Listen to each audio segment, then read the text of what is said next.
Today on Headlines and Heartlines, I am joined by a dear friend of mine, Frieda White of Tarkington, Texas. Many people across Liberty County know Frieda. She and her husband, Bob White, operated Liberty Church in Cleveland for many, many years before they finally retired and surrendered the leadership of the church to their daughter and son-in-law, Preston and Paige Bostwick, who also run the AIM Ministry church camp. Others know her through Operation Refuge. It's a ministry that she founded that operates a food bank and a thrift store in the Cleveland area, and she helps many families in need throughout the community. Over the years, Frieda has also written several Christian books, traveled on mission trips around the world spreading the gospel of Christ, and she was the owner of a local radio station called KORG up until recently. She has worked tirelessly to help others through her ministries and partnerships that have blessed countless families. What year was it when you retired, Frieda? I'm trying to remember. Was it 2023 or was it 2022? I don't know that I have retired. Well, I meant left the church as a retired. 5 years ago. It's been 5 years? I can't remember. I've lost count. Either. Maybe 5 years. Okay. So for people who know your name but not your full story, can you tell us a little bit about yourself and your background? Well, I was born in Arkansas, but I grew up in Kentucky. And I've always considered Kentucky my home. That's where I graduated from high school, went to the University of Kentucky for 1 year. And then I got married. And so I never finished my formal education. That's probably the only regret I have. Later on, I had a Bible school at the church. I forgot about that, yes. And so I went through it and got my bachelor's and master's in biblical studies through it, which is very gratifying to me because that's my heart. And so then I ended up in Memphis, Tennessee, and met Bob. And when you meet a Texan, they want to go home. And so we followed Bob to Texas, and then his mother owned property out in Tarkington, and his uncle. And the uncle gave us 6 acres that we live on to this day. So and you say we, you mean you and Paige, right? Well, Bob and I and our oldest son, Chaz and Paige, okay. and our youngest son, Joshua. Yeah. So we have 3 children. Yeah. And so this has been home for all these years. And we bought an old house and fixed it up, and very thankful to live on the prairie and enjoy country life. I've had people say, when are you going to move to town? And I said, never. Never. I love the country life. Home is home. Home is home. Yes. Oh, your memories are here. Absolutely. Absolutely. Yeah. Wouldn't have it any other way. I got tickled when Braden was here with some of his college friends. Braden, her grandson. Yeah, the grandson, Paige's son. Yeah. And so he had 4 of his college friends come in, and he came up to the house, and I bribed him. I made brownies for the crew. So they were happy to come over because they live nearby. Well, they live around about half a mile. And so they were here visiting all of his college friends. And so he said, Nana, I'm going to give them a tour of the house. And I said, you go for it. So he goes through telling everything, and it's amazing what they remember. And he said, now this table is where we have Thanksgiving dinner. Aw. And then we go into the family room, and he said, this is where we shoot pool, Yeah. So they talk about the things that, and that's what you want. And the swimming pool where you've taught them all lessons. Oh, the swimming pool, yes. Before the camp had pools, they would load them up in the back of pickups and bring all the campers up to your in-ground swimming pool. Yeah. Yes. And I grew up loving to swim. We had a FFA camp outside of our little town in Kentucky. And I took my swimming lessons there, my lifeguard training. Yeah. And so I'm very particular about the water.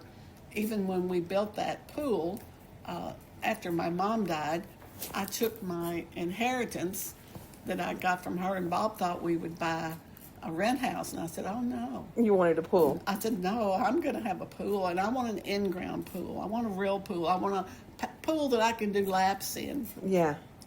And so whenever the campers would come up, I have a little red fish embedded in the gunite where this is where the deep end starts. Okay. And so if you can't swim across the pool, you can't go past the red fish. Okay. Because now you're not going to be able to touch ground. And so that became the rule. And I would stand out there and watch them to see, because they wanted to go down the slide and go off the jump rock. We don't have a diving board, but we have a jump rock. And they'd all say, "Oh, I can swim." And I said, "Really? Well, you show me." Yeah. You got to go past the red fish. You have to be able to go across the pool, swim across the pool, and then you can go past the red fish. So it's for me, was the only sport I enjoyed is swimming, and unfortunately, I'm waiting for the weather to get to where I can so you have can get back to the pool. Yes. So anyway, that was my growing up. Was lots of fun experiences in Kentucky. I entered a beauty pageant before my senior year, and was Miss Breckinridge County. Miss Breckinridge County. I didn't know I was talking to someone famous. Oh, yeah, right.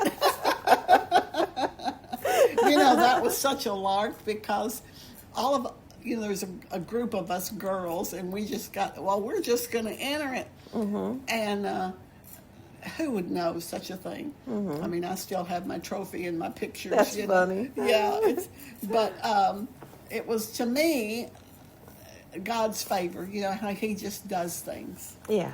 He does things. You don't even have to. You just No. hope to stay in His grace. Yes, and He works things out for you. Absolutely. So, were you raised in church, or did your faith journey come later? Oh, no. I was raised in a little Baptist church in Kentucky. Bob was raised Methodist. And my father was religious. Mm-hmm. There's a big difference, in my opinion, between having a strong relationship with the Lord and being religious. Yes. I think the Pharisees would fall in the religious category. Yeah. He was chairman of the Board of Deacons, but he could be very cruel to my mother.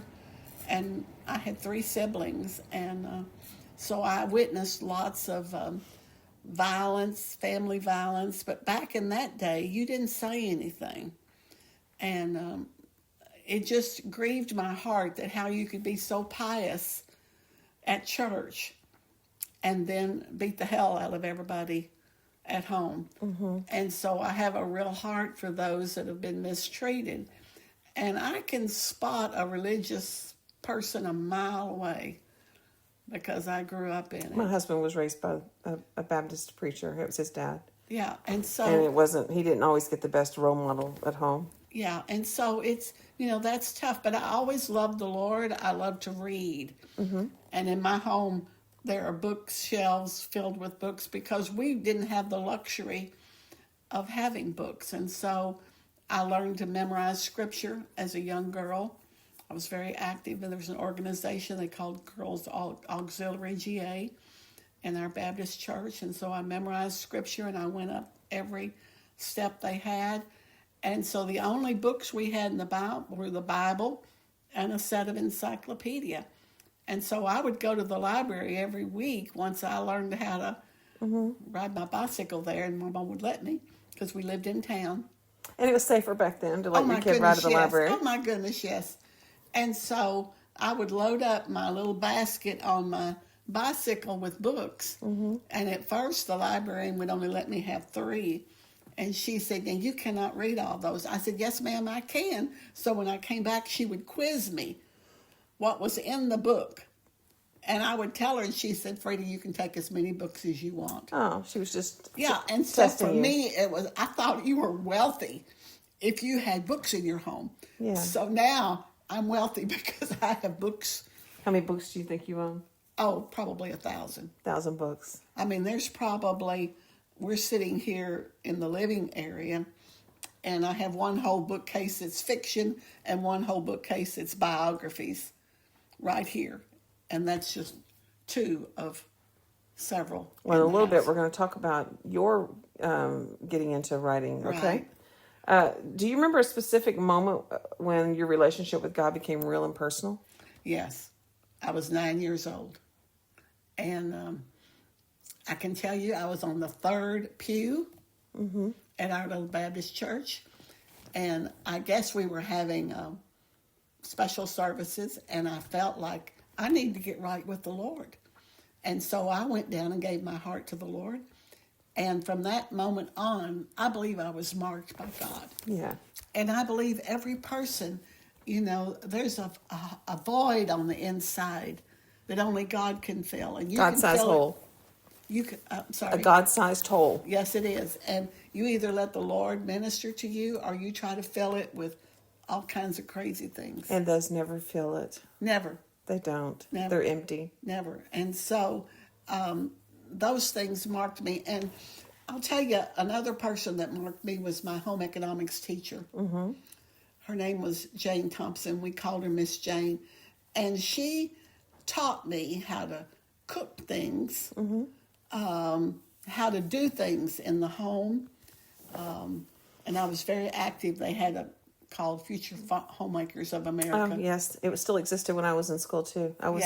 They've done away I was with an area homemaking. secretary. Yeah. Well, I went on to be a state officer. Yeah. And I loved it. And I adored her. A lot of preparation, good preparation. Oh, yes.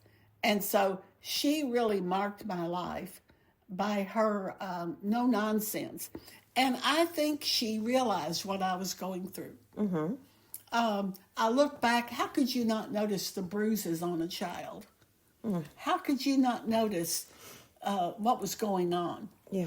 And so she was very much, it tickled me because she would say, this is how and she'd put her hands in there and go after it, And Mama was very prim and proper, and she said, well, Frieda, we don't do that. And I said, Miss Jane said, and she knew once that came out of my mouth, that was it. So if I was making a Christmas cheese ball, I had it in my hands, mix it. Miss Jane said, this is what we did. But she marked my life looking back. And the other person was the editor of our local newspaper. And he gave me the opportunity to work at the newspaper office.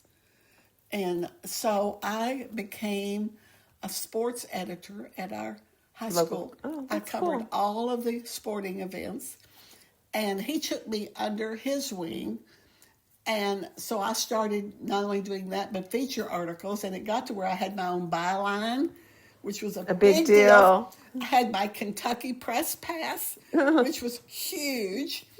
And I remember when my byline was important, too. Oh, and then the day he put a little picture with the byline. Like, wow, I've moved uptown. I had, and somewhere I could probably find it. I still have a folder with all of my newspaper clippings from those days. And so those were two individuals that made a difference. That made a huge difference in my life growing up.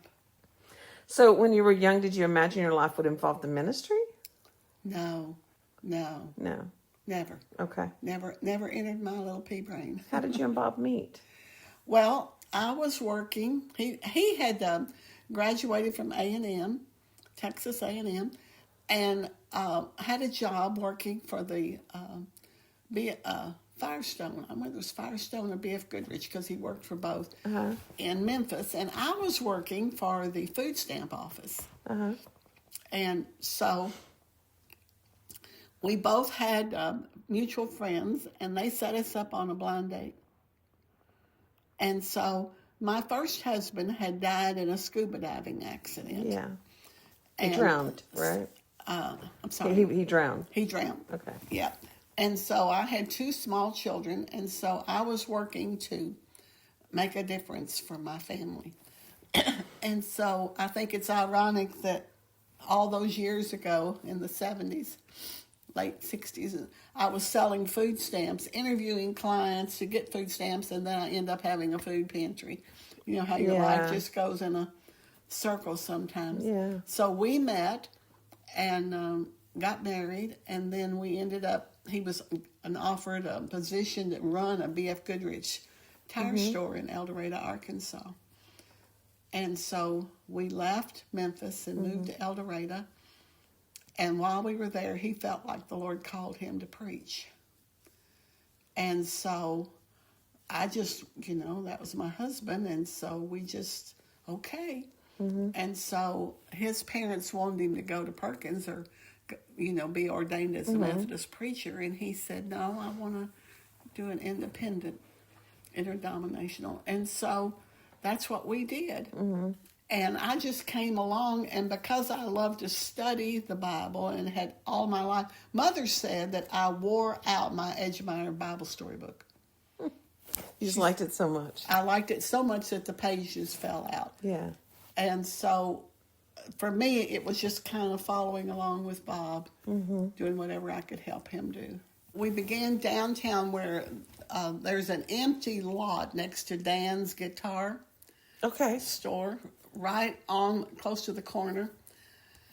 And so that was the only building in town empty in 1984. And the building's not there anymore. It fell in.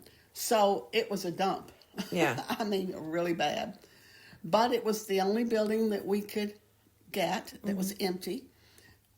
Nowadays, we wouldn't have been allowed to have been in that building. It would have been condemned. Oh, condemned, and there was no parking. I mean, everything about it was not. And yet 36 people showed up the first service. And the interesting thing is, I had a dream about it. And so at breakfast, I had, we were all sitting around the table, and I said, I had a dream about our first service. And Bob said, well, what was the dream? And I told him, I said, we had 36 people show up, and I didn't know who those people were. Well, when we got there, it was tons of work cleaning it out, and we bought some used folding chairs from Lakewood that they were getting rid of, and bought a dumpy little piano, and, whatever you had to do to start a church. And our youngest son, Joshua, stood at the door, and as people came in, he was counting them. And so just as we started, he ran up to me and he said, Mama, your dream was right. There's 36 people here. Oh. And so that was our humble beginnings. And so we stayed there, and then we rented the building next door, which is now Dan's Guitar Shop in Cleveland. And then the bank approached us about renting the facility on Washington Street. By the railroad tracks. By the railroad track. And so It's where the CrossFit gym is now. That's right. And so we leased that property and then eventually bought it. And we were there for a long time, 20-something years. And how many members did you have at that point? About 200, 250. Okay. And so it was, that building had a fire many, many years ago when it was, I believe, Home Builders Supply. And so we had lots of things that had to be done to that constantly with that building. And so then we just felt like the Lord had impressed upon us to move. And so we found the property where we are now, across on the Highway 59, across from Love's Truck Stop, that intersection there. Off of 2025. 2025 and 59. And so we were there was two families that jointly owned it, and they agreed to sell it to us. And so we bought that property, and after we got to the place where then we could arrange to start the building process, we did that. And the church has just grown by leaps and bounds. The daycare has done exceptionally well, and this year coming up, they're going to start kindergarten in addition to the daycare. Okay. And so that What's it going to be called? I don't know. Okay, it's just like Liberty Church. Yeah. Okay. It's Early Learning Center, but I don't know what they'll call it. And so whenever Paige and Preston moved here, they really began to upgrade everything because they said we were stuck in the 70s, and I guess we were.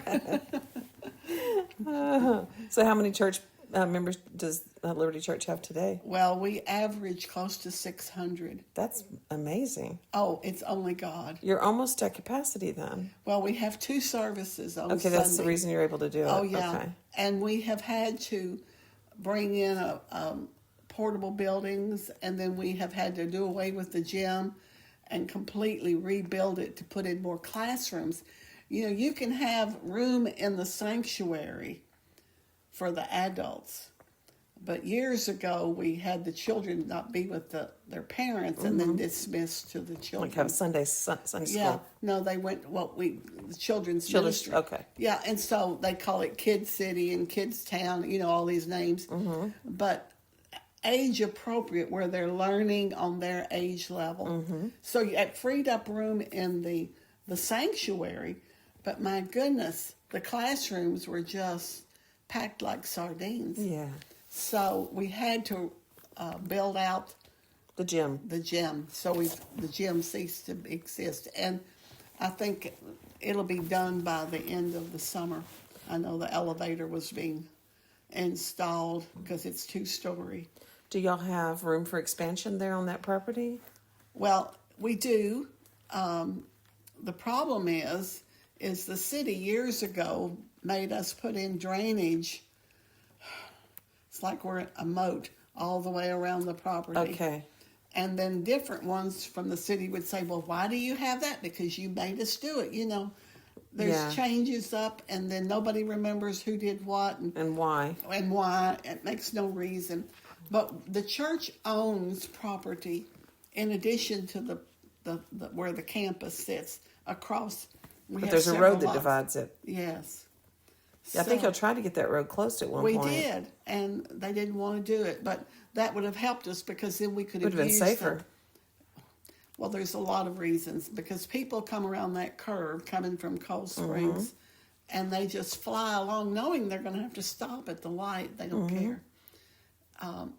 For a while, the police would be out there. I wish they were out there every Sunday. Yeah, it's hard. It is. You don't want anyone getting hurt. So what are some of the most beautiful moments that you experienced during those years at Liberty Church? The relationships with people, and the ability to help people come from just coming to know the Lord to growing in their faith and becoming faithful and seeking the heart of God. And we still have people in the church from the very beginning. Most of them have died, gone on home to be with the Lord. But we still have many that are still here. And they never knew whether it was Bob Ministry or me. Yeah. So they would show up and find out then. And that's basically the way it is now. Are you still doing your prayer services online? No, I haven't done them in a couple of years. But I still do my weekly Bible studies. Weekly Bible studies. Are they online? It's online, but I also teach it at church, and then it's found online. So I do that every week, and I teach from my material. Okay. Because I've studied and know about that. Well, you know, I have 2 pastors in my family, so I know that pastors often carry the burden of a lot more than just their own problems. Right. How do you personally protect your own faith and peace? Well, you just have to learn to give it to the Lord. I can't fix it. I can't fix people. No. I wish I could. But, you know, at the end of the day, everybody is responsible for their own life, and they will give an account for the Lord. And so all I can do is sound the warning that I see things are not going well. And sometimes they listen, and sometimes they don't. And then years later, they come back and say, well, I wish I would have listened. Yeah. But that doesn't gratify me. You know, I don't want anybody to have to go through horrible things. What's it been like watching the next generation of leaders take the church after you and Bob It blesses my heart. Because it's your child and her husband. Yeah. Paige grew up as a PK, and she grew up in For Tarkington. PK's preacher kid. Yeah, sorry. Yeah. And so she grew up in Tarkington, and so she kind of understands. It's funny, she said she would never live in Cleveland growing up. You know, don't ever say never. Yeah, God has a way of changing. God had a way. Yeah. And He just laughs and laughs when we make plans. I know it. I used to say, chocolate coat those words, they'll taste better going down. Yeah, that's true. How hard was it to let go? For me, it wasn't hard at all.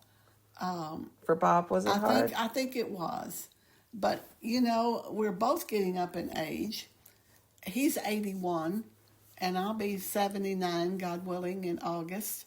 So it was past time to let the younger generation Take over. who were well equipped. I mean, both of them have their master's degree from Oral Roberts University. They're enormously qualified. And, when you have younger... Where's Preston from? He grew up in Georgia. Okay. And graduated from Mississippi State undergrad, and then went to Oral Roberts University, and that's where he met Paige. But he's embraced this community too, just as much. He has. And it's funny. He graduated from Mississippi State, and last weekend our oldest granddaughter graduated from Mississippi State. So it's in the family. You go to Mississippi, but come to Texas. Yeah. I know. Well, let's shift over to Operation Refuge if you want to. Okay. Well, so what year was it when you founded Operation Refuge? 25 years ago, 01. What inspired you to start it? I had a health crisis then, and pretty severe. And so in prayer, I told the Lord if he wanted to take me home, I was ready to go. Everything was good with me. But if he would heal me, I would give back to my town. And previous to that time, I had done lots of humanitarian work overseas. I mean, shipped huge containers to Africa and Haiti and different places. But I had not invested in Cleveland. And at that point, there was not anything going on in Cleveland. There had been an organization called Interfaith that had dissolved. And so there was not a food pantry. There was no resources available for people. And because growing up, I saw the need personally, and with others, it was something really pulled on my heart. And he touched my body and gave me back my health. And so in 2001, I incorporated Operation Refuge. And we're celebrating our 25th year this year. Did you imagine it would grow into what it is? Never. No. So, the property where the food pantry is was donated to us. And we built the food pantry. Food pantry is on Blair? On Blair Street, which North runs Blair. parallel, across from Northside School, runs parallel with 59. And the resale shop is on Houston Street, Yes. across from City Hall, basically. Yes. And I'm very thankful because both properties were paid off in 20 years. On our 20th anniversary, we became completely debt-free, which was my goal. And it was quite an undertaking as a nonprofit to buy land, then build something, and then get it debt-free. But that was my goal because I didn't want to die and leave an organization saddled with debt that I incurred. Yeah. Or was at the helm, even though... Can you explain how the thrift store supports Operation Refuge Food Pantry? Yeah, well, the thrift shop has a recycling side to it as well as the thrift shop. And so it exists. It is our primary supporter. We sell items in there, very inexpensive. And so someone that's low income can come in and get clothing or whatever. Furniture? Anything. Household items, pretty much anything you can imagine. Men's, women's, children's, linens, everything. And so the profit we make is what we use to pay. And so even though the food pantry is debt-free, you still have electric bills, insurance, property insurance, phone bills, whatnot. And then we buy food. I mean, just last week, we bought 2 pallets of cereal. So a pallet of cereal is, a pallet is 5 foot by 5 foot. And that'll last us 2 months.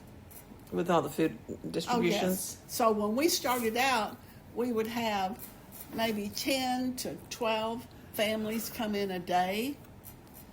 Now we're pushing close to 100 a day. It's almost more than your mind can comprehend. So is it a weekly food allotment or is it a monthly food we allotment? only let people come once a month. Okay. Because the demand is so strong. Yeah. And our resources are limited. So all of the financing, the major part of the financing, comes through the thrift shop. So everything that we make at the thrift shop, and we have employees, we have 4 employees there. We pay them, and then that money goes, and then we recycle the cardboard. And then the price on that has taken a real turn downward, and it hardly pays anything anymore. Yeah. And then we recycle what they call the textiles, which is Old clothing and things. well, clothing, bed linens. Shoes. No, No. yeah, we do shoes too, but the textiles we bale. Okay. And so we have a 18-wheeler trailer that sits on the property at the thrift shop. And so the textiles are baled and loaded onto the trailer, and when it's full, then they change it out. But we also have big, what they call gaylords, and it's like a pallet, but it's made out of cardboard. And so we can recycle shoes, belts, purses, caps.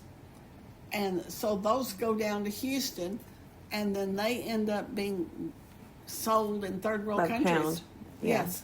Yeah. So, like someone's trash here, an old yes. T-shirt or something would be yes. someone's treasure in Africa. Absolutely. And I have been in Africa because I had a container ship there one time.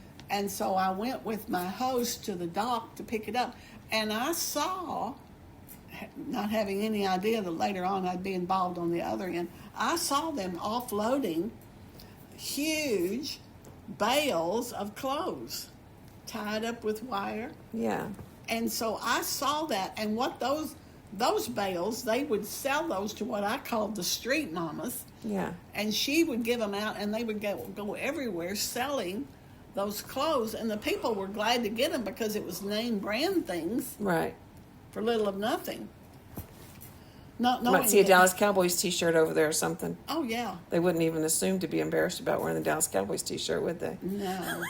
Although that's Paige's favorite. Just joking. I don't follow any of the I national don't either, teams. but Paige I'm not loves- into all of that. She loves the Cowboys. So what are some of the biggest struggles families in our area are facing right now? I think to me, the lack of education, the workforce is not equipped for good jobs. And not every child is college material. No. And so Vocational school is good. vocational school is vital. And so for families to understand the importance of drilling into the minds of their children that you've got to improve yourself, you've got to educate yourself if you want to make good money, if you want to escape the poverty If you want to mentality, you have to work.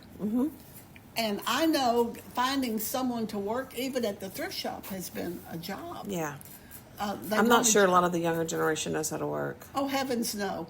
And I have individuals that the court assigns to do their community service work at the thrift shop. Yeah. And they come in there and they want to stay on their phone Yep. and they don't want to work. And I tell them, give me your phone or put it in your pocket. And if I catch it again, you're gone. And they don't understand. The work ethic hinders them. I grew up wanting to get ahead, wanting Right. to make something of myself. And parents have to take responsibility, I believe. And until that happens, Yeah, these phones are useful tools, but they also they're crutches and they limit you. and they're a distraction. They are a big distraction. Yes. And so You don't get anything accomplished because you're just looking at your phone all day long. nothing. So we have to, I think the parents have got to, instead of blaming the school district or blaming somebody else, let's look at ourselves and say, how can I do better in the home? Yeah. How can I cause my children to want to excel? And it doesn't matter what goes on in the house because everybody's got a story. Everybody has to overcome certain things. Oh, yeah. And so we can't blame people. We have to take responsibility and say, as for me, I'm going to do better. Right. And Right. I think that's what limits Cleveland is that It's not just Cleveland, though. It's everywhere. well, it is. It is. Yeah. And we have a huge poverty.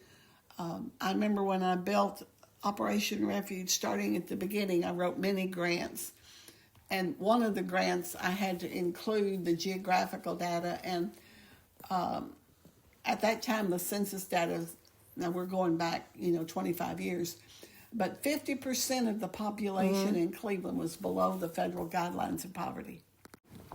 So the 50% of the population below the federal poverty guidelines, you said that you feel like it's gone up now since... I do. I haven't seen the census, but based upon the need, how it has increased with us at the food pantry from when we started 25 years ago, and that's what the census showed, to where it is now. And of course, a lot of people, it's not even reflected in the census because they won't give their information out Okay. when the census workers come around. And that's, for whatever reason, that's not my call. But I see the need, and the need has increased.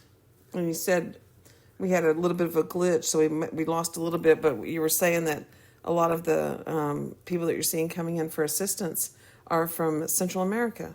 Yes, because we asked them to show us a proof of ID. Okay. And, if you're in the United States, you would have a driver's license. And so they're coming in with passports. They're coming in with passports, and the passports can be El Salvador or Honduras, sometimes Mexico, but not as much as is Central America countries. So they're coming across the southern borders, and they're ending up in Cleveland, and a lot of that has migrated to the Plum Grove community. Colony Ridge. Colony Ridge, yes. Yeah. And those people are destitute. And they desperately need help. And I have no problem helping someone because Jesus said we would always have the poor. Mm-hmm. And I'm determined to do my part to help those that are less fortunate than me. And he had 1/3 of his ministry was in feeding the poor and teaching. 1/3. 1/3. When you read the Gospels, you'll begin to see it over and over again, how he fed the multitudes. He took time to meet their physical needs as well as their spiritual. All right, let's shift gears now to your books. Okay. So you are a Christian writer. Yes, ma'am. And you have written how many books now? I have written 14, and they're available on Amazon. Can you give me some of the titles? I can. I think the best book I've ever written is entitled A Woman God Can Use. And in it, I detail the lives of 16 women in the Bible. Okay. And I compare them to 16 women in history, church history. Okay. And for instance, is Rahab. Rahab the harlot was at Jericho when it fell. And she told the spies, gave them a way of escape. And they told her, if you will put the scarlet cord out the window, we'll save you and all of those in your household. And so she was able to convince her father and mother, her siblings, their children, to come into her house. And when Jericho fell, they made sure she was safe. So I compare her in my book with a lady by the name of Harriet Tubman. Harriet did the very same thing. When she escaped from slavery, she was free. But she repeatedly made over 300 trips back and brought out family members to safety. So my thought process is that there's something that God can use in a woman that's willing to listen and do whatever. So just like Rahab saved her family from destruction, Harriet Saved did others. the same thing. And so that's what I did with that one. And then I have another book that's entitled, What Mark Are You Leaving? And Oh, that's a good... it's on 15 men from the Bible. I should have done 16, but I probably got tired of writing. 15 men in the Bible compared to 15 men from history. And so last week, we were talking about, because I alternate, one week is on the women in the Bible, and the next week will be on men, or every other week. So last week I was teaching on Caleb, how he had a different spirit and followed the Lord. And then tomorrow it will be on George Washington Carver, Oh. who had a different spirit and made an impact in his life. Yeah, people don't always realize some of the things that go, like, the story of Moses where he led the people to the promised land, but he didn't actually get to go to it himself. That's right. He disobeyed God, but a lot of people That's don't right. realize that. That's right. And I have warned many people through the years that people can so provoke you and you react in anger and you miss out on the blessing that God intended for you. And it was the people that provoked. He disobeyed God, though. He disobeyed God. So he didn't get to go. He struck the rock rather than speak to him. Mm-hmm. And it cost him. It cost him. He could see the land, but he couldn't enter in. So And it was his brother that led them across. I'm sorry? It was his brother that led them across. Abraham's brother, right? No, Joshua. No, Joshua led them. Joshua. That's right. Joshua led them. Joshua and Caleb both were the two spies, but Joshua was the leader. That's right. So it's very It's crucial. wild. But I mean, the lessons that are in the scripture that we can apply to our hearts today. So even with Operation Refuge, I have endeavored to put the principles of that we're faith-based. We're here to help our community, but our basis is on the Word of God. Okay. Let's talk about do you believe that the messages that you have in your book are inspired by God, that he put this upon you to write these? I do. And I do that he even gave me the ability to connect The parts? the people in the men and women in the scripture with men and women in history. And, as we're sitting here talking, I have a whole bookcase full of biographies that I have read. That's my favorite.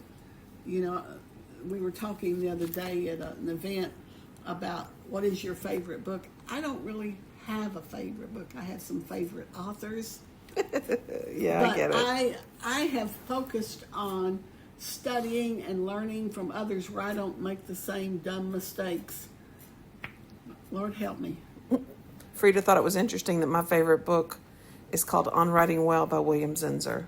Yes. It is a good book. You need to read it. I probably should. It just helps you be clean and concise in your writing. Yeah. It's good for writers. Well, I would appreciate all the help I can get. That's for sure. Although I haven't written anything now in a couple of years. Oh, you've had other things going on. Maybe I'll have a burst of inspiration. I do believe God has inspired me. And what blesses me is when people do a review on Amazon.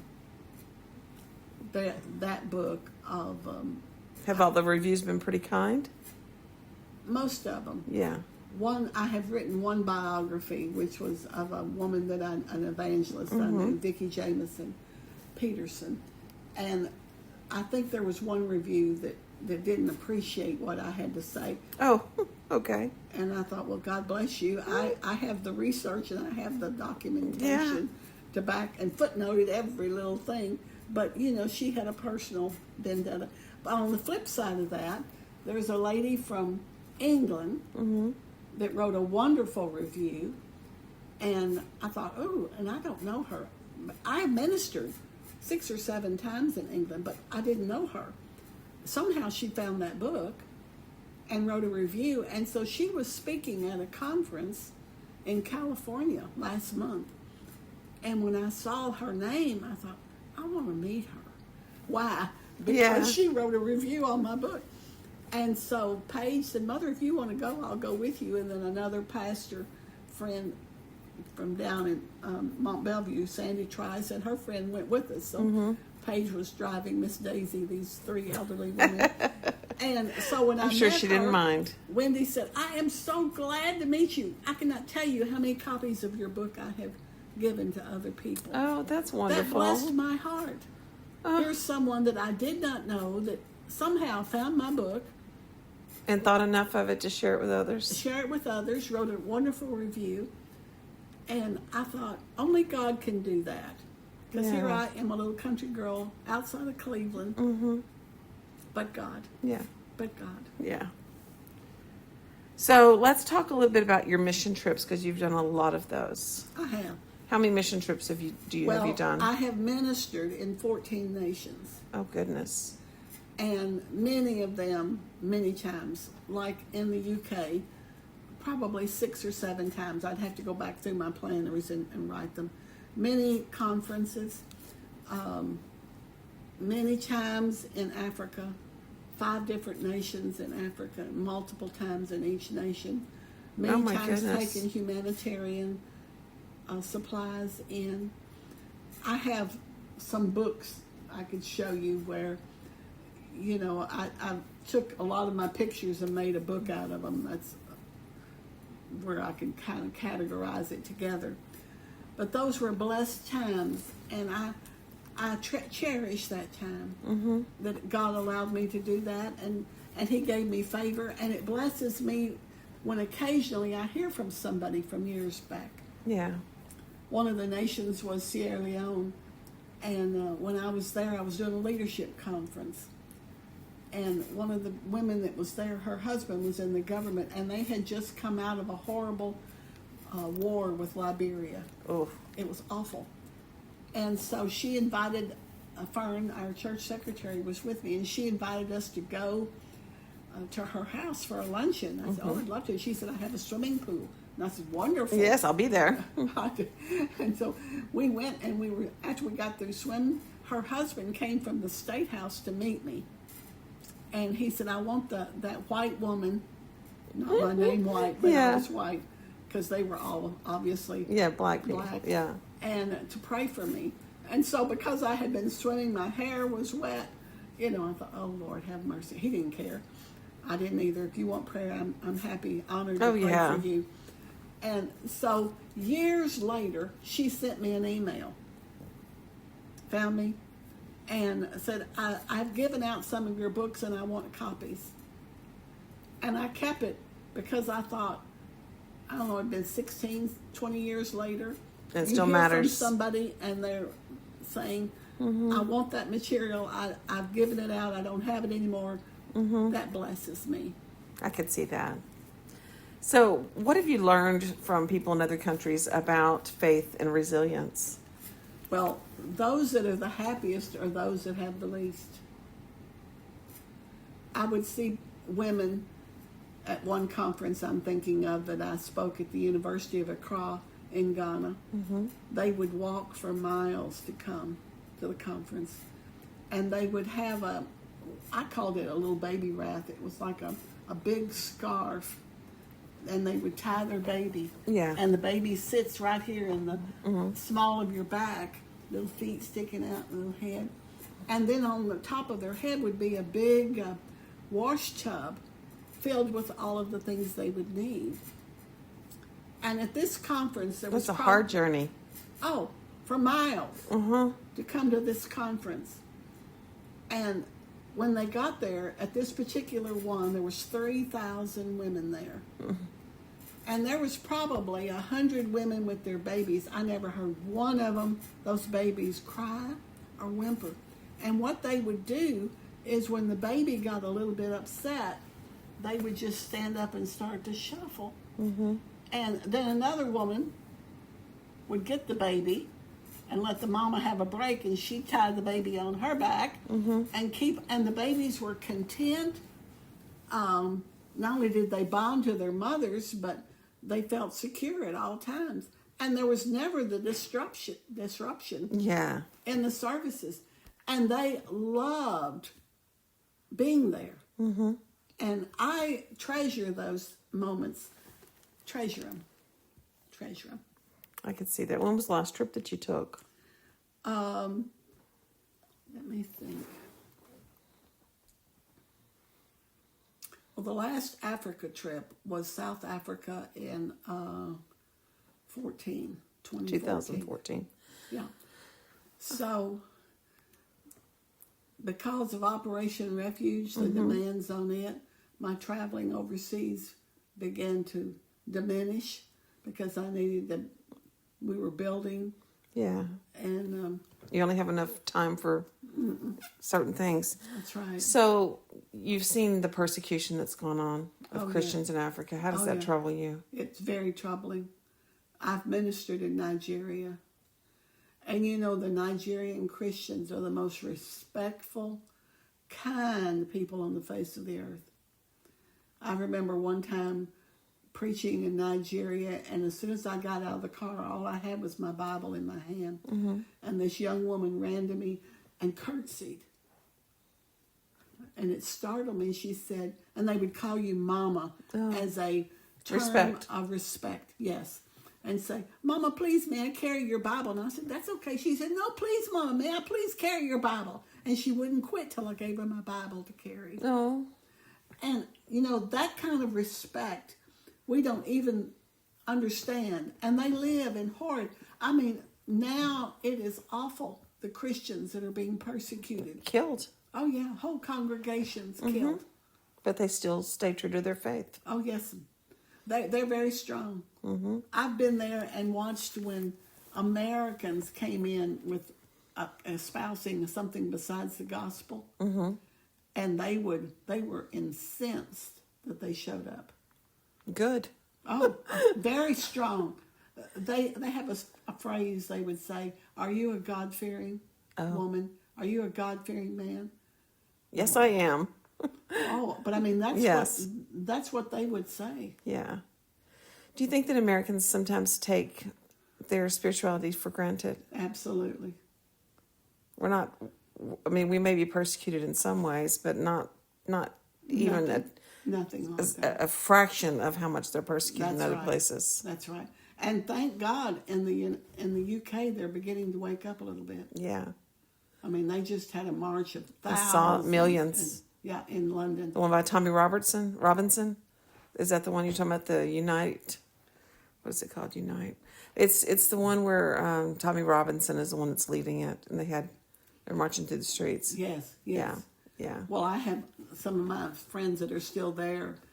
She had posted on her Instagram where she and her son had picked up one of the wooden crosses, and of course they're Union Jack, and we're marching. And then I saw the post with the thousands and thousands. It just stretched on forever. And it's if they don't, I mean, UK's already becoming. They're going to lose their country if they don't hurry up and do something about it. It's very close. Yeah, it's very close. Yeah. They need reform over there, and they need them. And we need it here too. We need it here too. Yes, we do, or we're going to lose the United States. Right. Well, I think Nigel Farage has a good chance of winning prime minister over there. We'll see. Yeah. We will see. Yeah. So, do you think that missions still matter in today's world? It ought to, but I'm not sure it does. When I was young, the missionaries would come home and their stories, I would cry and say, oh, God, because their sacrifice, we know nothing of it. Nowadays, we have very few churches that have missionaries that come in. Yeah. And share of what's going on the field. And until you've walked there, you have no idea of what they do without. And it troubles me that more churches do not have more missionaries that they support. Our church at Liberty, I'm so proud of my son-in-law because we build homes for special needs children. And they have built, I think, 8 homes over the last few years. Okay. And so they raised... So maybe their focus is on missions here now? Well, to help in the... primarily in Honduras, although they just did a mission trip to El Salvador as well. But they'll raise the money, and then he gets together 6 or 8 people from our congregation that pay their own way and fly down there, and in a week's time they construct a house for these people. And I mean, they're living in a shack. That's and yet crazy. They're here they are with special needs, adults or children, and the churches will refer them, that they need help. And we're just blessed to be able to partner with the churches and help people that have no way of helping themselves. Well, doesn't it tell you, I think it's in Luke and John about the importance of missions? Oh, yeah. Yeah. We go and if we can't extending the love to the world. Yeah. Yeah. We've got to do something. Yeah, I agree with that. All right. So, what moments during mission work reminded you most clearly you were called to the ministry? Did you have reminders? Continual. Just never ending. Every time I went, it was like a reaffirmment that I was doing what I was supposed to do. And it didn't matter to me what people had to say. Yeah. And what blessed me is that they wanted me to come back. Yeah. That's the true picture. Well, let's briefly talk about KORG. It's a radio station that was here in Cleveland, and it's no longer around, but you did use it for many years to promote local news and organizations. Right. I guess that ceased to be a couple of years ago. Well, when we had the storm and our tower blew down, we didn't have the funds. Yeah, to just too expensive. A new one, and so that's when we had to stop. It was 20 years. We did it for 20 years, and I'm thankful, that we were able to do it during that period of time. We didn't make anything off of it. We spent thousands on equipment, and so whenever that storm came through, I think it was Burrell that blew the tower down. Yeah. Then that was like, well, that was the end of it. We can't continue. Yeah. So I was thankful that we did it for as long as we did. Yeah. If KRG suddenly came back on the air tomorrow for one final broadcast, what message would you want people to hear? Oh, that Cleveland has a purpose, and we're not done yet. And at the end of the day, all of the naysayers and the ones that want to gripe and complain, they have no idea of those that have worked hard to make this a better place. And we're going to stand, and having done all, we stand. Yeah. You spent so much of your life serving other people. Who poured into you when you needed encouragement? Oh, my family, probably the most. Family. And friends in other countries that I shared my story with. And like I have a dear friend in England, Daphne, that I just mentioned. I have another friend in Australia, Joy, both in ministry. Yeah.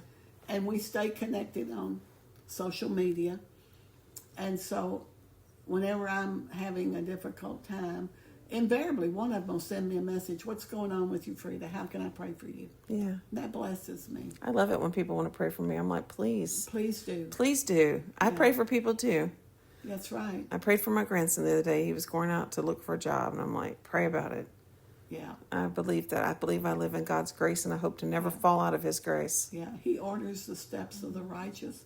So I believe God has ordered my steps. I'm thankful for every year He's allowed me to live. Mm-hmm. I'm thankful that even in the worst of times, God blesses me. I will say one thing that really encouraged my heart was 2 years ago in 2024. And you know about it. You wrote about it. The Better Business Bureau contacted me. Yeah. And named me one of 2 women as a distinguished woman of Southeast Texas. Mm-hmm. I had no idea how that ever came about. I don't know who nominated me. I don't know how they found me. It was in Beaumont.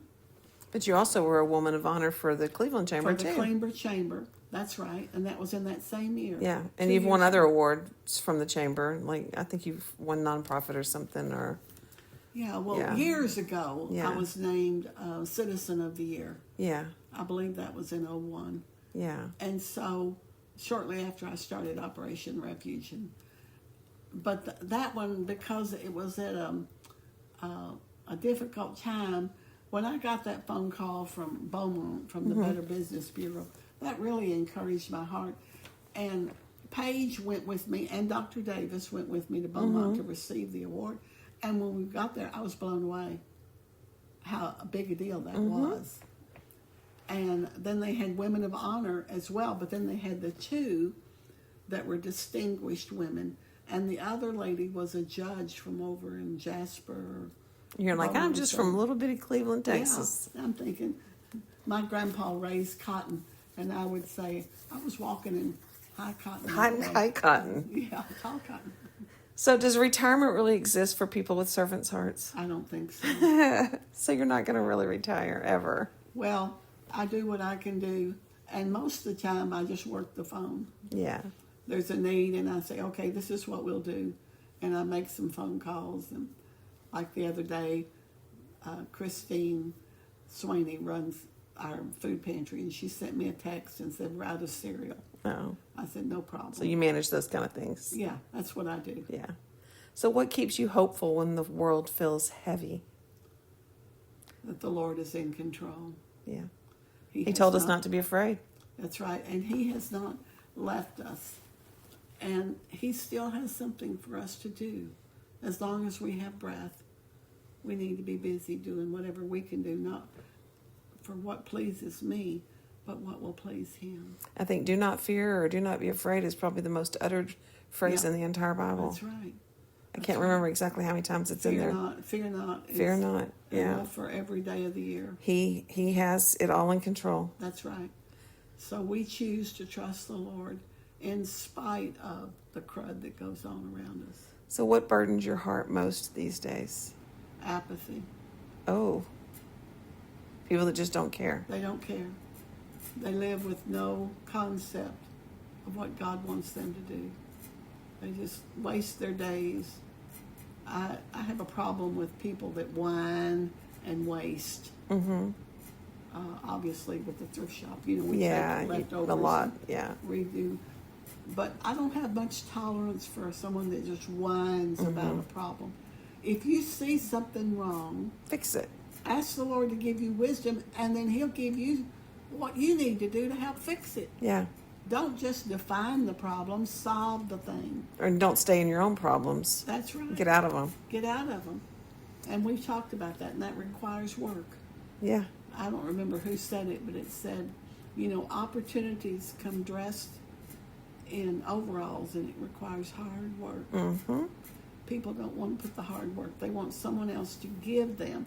And that's another pet peeve of mine, that sense of entitlement. Young that you people owe me want something. that's You know what? God gave us breath today. Yeah. We owe Him everything. I agree. What brings you the most joy these days? Oh, seeing my family do well. Yeah. Yeah. If you could sit down with your younger self, what would you tell her? Stay the course. Don't be afraid, huh? Stay the course. Yeah. Don't back down. Don't retreat. Don't let what people think about you influence you. You can't do anything about it anyway. And that's pretty much how I've lived. Well, when your race is run and God calls you home, how do you hope people will remember you? She did her best. She did her best. She tried her best. Yeah. Yeah. So we move on. We're going to move on to the rapid fire questions. Now, these are fun. Okay. They're meant to be just light, and you just do a simple phrase, simple answer. You can answer, with more or not. Are you a morning person or a night owl? Oh, definitely night. Favorite comfort food?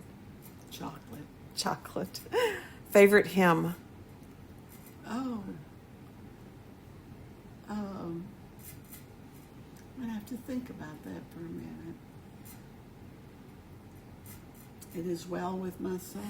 That's my favorite song. That's the song we were singing my dad when he died. Yeah, it is well. When it gets to the part where it says, let go my soul and trust in him. Mm-hmm. The wind and, because that's when Dad died. We said, let go my soul and trust in him. Yeah. The waves and the wind still know his name. That's right, they do. Yeah, that's a beautiful song. It was the New Bethel version of it. It's just a beautiful song. Yeah. One Bible verse that has carried you through life. Oh, Psalms 90. What is that one? I don't remember that one. Well, I believe it's down about verse 12 where it says, Lord, give me a heart of wisdom that I number my days. And so that I live every day with purpose. I like that. Waste anything that God has allowed me to have. As a matter of fact, Bob and I just paid for our headstone the other day. We're trying to get everything done. It's a practical part of life as you get yeah. older. Oh, yeah. And that's what I had put on the headstone for me. Yeah. Lord, help. Give me a heart of wisdom. Yeah. Where you teach me how to number my days, because only He knows how many days we have. What would be something people would be surprised to learn about you? I don't know. You're kind of an open book. I was fixing to say, I've been trying to be transparent. Yeah, I don't know if that's what you see is what you get. Favorite place you visited on a mission trip?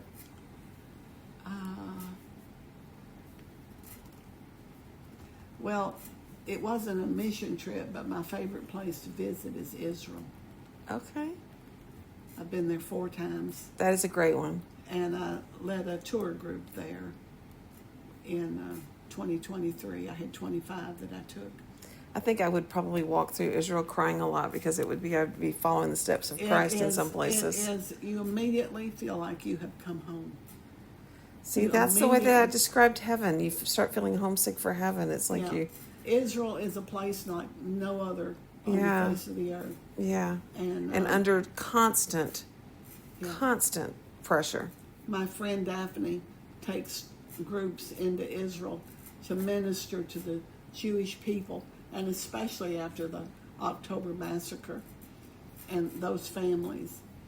And she keeps saying, Frieda, come go with me one time. I said, I will. But hers has been focused on that, and it's incredible. What's one thing that Bob still does that makes you smile? Oh, he loves his Aggies. He is an Aggie through and through. What's your favorite way to spend a quiet afternoon? Reading. If you could sit and talk to any woman in the Bible, who would it be? Oh, now that's a hard one. Because, I've studied all these. I know, but you got to name one. Bathsheba. Bathsheba. Okay, that's a good one. And the reason is she made the cut. She's of the 5 women in the genealogy of the Lord.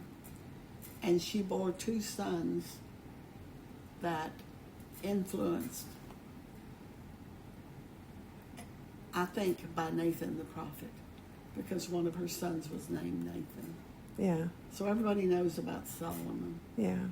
I love that one. But Nathan, she was the woman that I don't think had any control over her life. Yeah. When David sent for her, it was a done deal. But I wrote about her in one of my books. I did a book on the 5 women of the genealogy, of course. And when I really began to study her character, I thought, here's a woman that was scorned, talked about, probably lost all of her family. Yeah. But the scriptures records her through the history of the Lord Jesus. What's one song that instantly takes you back in time? One song. Now, I'm not really a good music person. My daughter is. I grew up listening to Elvis. Oh, so Elvis takes you back. Yeah. I like the Bee Gees. I like to listen to them when I'm mowing my yard. Yeah. It takes me back to my childhood. If heaven has a welcome home meal waiting for you, what's on the table? Red velvet cake. With no calories. With no calories.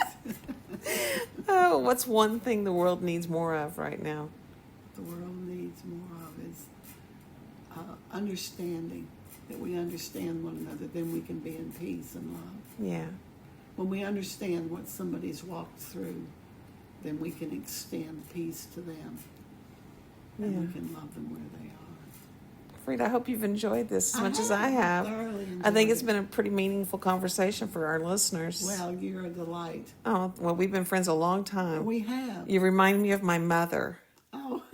No, you do. My mother's a very Christian person and very, what you see is what you get. Right. And she is a spiritual warrior too. So, yeah. And you need those. I treasure our friendship. Same here. Well, your life has touched so many people across our community, and I just want to say thank you. Bless you. You've done so much for people in the community, and I want to thank you for everything that you've. Bob used to write for me when I was at the Advocate as editor there before I started Bluebonnet News, and so I just want to thank you for everything over the years. You're welcome. Bless you. Well, this is Vanesa Brashier signing off of this episode of Headlines and Heartlines, and I look forward to everyone tuning in next week to hear the next interview that I have. Thank you very much.